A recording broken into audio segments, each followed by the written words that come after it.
I set some rules for myself.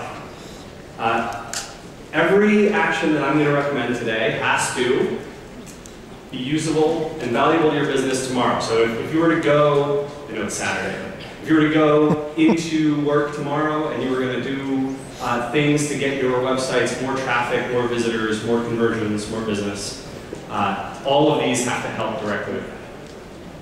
Number two, they've got to help to drive more visits from search and social, right? That's the direct part. And number three, since I only have 40 minutes up here, and I want to do about, leave 10 minutes at the end for you to ask questions, have to do each of them in 200 seconds or less. What do you think? Can I do it? Yeah. It's possible, right? It's only 10. All right, why don't we kick it off? So, number one of the biggest problems that you will see and hear and that I've heard even just in the last day or two from listening to folks that I've talked to here in Sofia is that a lot of the links that we have been earning, a lot of the links that websites buy or find on the web don't count towards the Google rankings. This is a big problem, right? Because maybe it'll count today, it won't count tomorrow, it won't count next week or next month or next year. And so we want links that Google is always going to value so that we can bring our search rankings higher, we can drive more traffic. So I've got a few strategies that are designed specifically around this to earn the links that Google's always going to count. The first one, I'm going to use a couple examples here. So this is Etsy, which is a startup in the United States, and they've recently started branching out to Europe and the UK. And the interesting thing about what Etsy does is that they allow sellers to list their items on here, just like eBay does, but you build your own store. Now the great part about it is Etsy doesn't need to do link building. In fact, Etsy's whole SEO campaign around growing their link profile was to simply inform their sellers of how they could get traffic to their pages, right? So you can think of this as almost like a directory strategy. People are listing their sites, and those people have an inherent need and an inherent desire and incentive to go and link to those pages. So you've got a huge army of people who are creating content for you and linking to it for you simply because that's the way your site works.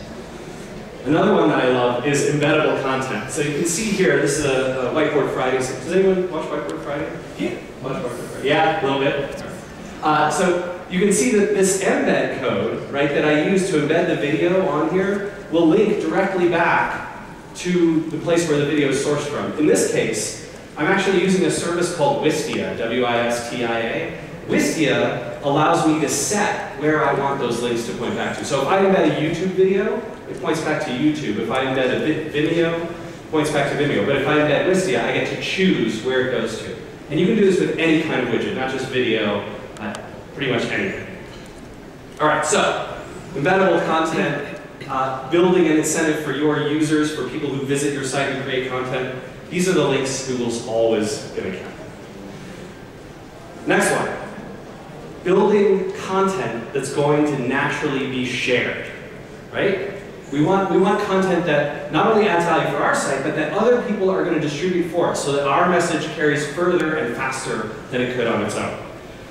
So this is one of my very favorites. This is OkCupid. It's a dating website in the US. Now, OkCupid does some really interesting stuff. They were ranking about number 4, number 5 for online dating. Online dating is one of the most competitive terms in the US. I don't know about here in Sofia. Everyone's very good looking here, so I assume you have no problem getting dates. But in the US, we're not particularly attractive, so this is very hard. Which is why we have the internet to help us get dates. So OkCupid did an analysis, and what they do is they present lots of very interesting data on their blog called OK Trends. So you can see here, this is one of my favorite analyses that they did. You can see here that they looked at how men and women differed in terms of how they feel about attractiveness of each other. And you can see that men tend to think that women are very, very attractive. All of them. Generally speaking, right, the bell curve is not a bell curve, it's distributed way to the right. Tragically, women don't think men are very attractive, right? So you can see that the bell curve is shifted all the way to the left. But you know what the weird part is? So see those dotted lines? They're showing how many messages men of average attractiveness, low attractiveness, high attractiveness received. And it turns out that women on the dating site won't actually try and contact the most attractive men. In fact, it tails off when men get very, very attractive. I don't know, low self-esteem, something's going on there. But men, right, of course, will message the most attractive women. Now, this analysis earned them thousands and thousands of links from hundreds of different websites, and they've kept it up. They've repeated this again and again on their blog, OK Trends, which is absolutely great. I urge you to read it.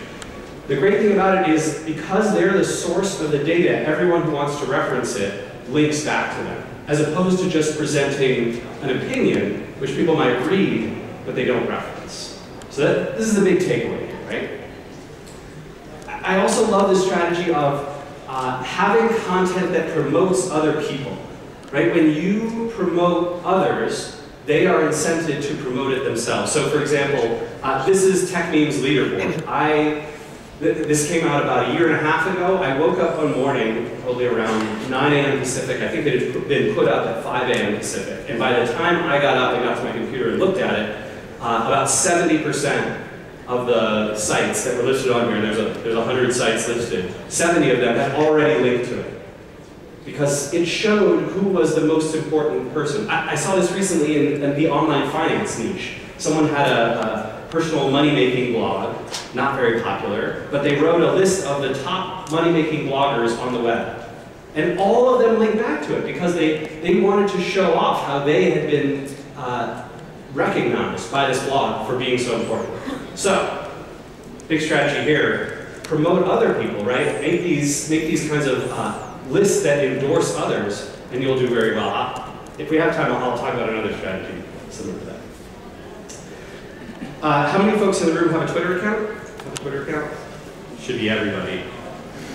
There's some of you who don't want to raise your hand, that's okay. All right, so you all have Twitter accounts. So getting retweets, right, is kind of critical. And as the search and social world are overlapping, Facebook, which is the other big sort of network, has really stayed away from sharing their data with Google and Bing, at least in extensible ways. Of course, there's the Facebook-Bing integration. I'll talk a little bit more about that later in the master class. But Twitter is directly integrated with both Google and Bing, and we've seen some examples of it influencing rankings. So one might posit, get retweets, not only to get traffic, you also get good rankings. So, luckily there's some great analysis of thousands, hundreds of thousands of tweets looking at what gets you a retweet versus what doesn't. And you can see here that people tend to retweet things that have links, right? Links, no links. Links, no links. So in all tweets, links only occur about 20% of the time, but in retweets, they're happening almost 55, 60% of the time. You can also see that retweets tend to be more complex phrases, more complex words and phrases. So a tweet like, I'm going to bed now, not particularly good. A tweet like, correlation analysis shows that men find women more attractive than women find men, maybe gets lots more tweets, particularly if it has a link in it. You can also see that there's really good times of day, right? So normal tweets, random tweets, occur pretty much throughout the day. But retweets actually happen at very specific intervals, or are more common at specific intervals. And look, I mean, these numbers are, that's actually a reasonably wide range. So you could say to yourself, oh, wait a minute. If I want to get retweeted, an ideal time is going to be, what, between about 1 p.m. noon and 6 p.m. Eastern time. That's New York, so that's going to be 7 hours behind you? Right, so there we go. See, I have no jet lag. If you want to learn a lot more about this, I really recommend downloading this presentation from Dan Zarella. It's called The Science of Retweets. It walks through dozens of these types of analyses to help show you exactly what types of things earn tweets and retweets. Number 4, so user-generated content. Much better than making your content yourself is having an army of people coming to your site making it for you, right? Number 1 recommendation on this front, a lot of people will start by building the community, building a forum, building a blog, and hoping that lots of people will comment or contribute or write guest posts. or participating in some sort of user-generated community. The problem is that without a strong seed of users, it's very tough, and you find a lot of these forums and communities on the web that are completely empty. When you see an empty community, you're likely to leave. You're not likely to participate because there's really nothing there, and you suspect that you might be the only one. And so what I really recommend is building first a following of expertise in a realm. So an example, this is a friend of mine, Dharma Shah, co-founder of a company called HubSpot, and he built the blog on startups. So this was a thesis project that he did at MIT that looked at what sorts of things predict technology startup success. And then he wrote this blog, and when he launched his community, which is on the Stack Overflow platform, it had thousands of users and hundreds of contributions within the first few days. And the reason is because he had already built a brand around this topic and could then funnel those users off to a community. So I really strongly recommend this. We did this with SEO Mouse too. Build up an editorial base before you try and build a community. Second, try to make that participation element as frictionless as possible. You've all been to communities on the web where in order to leave a comment, in order to put up a profile, you need to go through dozens and dozens of steps. Discus has been really successful by making it as easy as possible and as simple as possible to share your content. And TechCrunch, in fact, recently picked them up as their source, recently, maybe 9 months ago, as the way that you comment on TechCrunch. So you can see here, right, I can log in as a guest, I can use my Discus, my Facebook account, my Twitter account, I can use OpenID, right? It makes it extremely simple for me to participate in the ways that I want to, no matter where I go on the web. And that universality means that sites that leverage Discus or leverage any of these, OpenID, Twitter, Facebook, etc., have a much easier time connecting.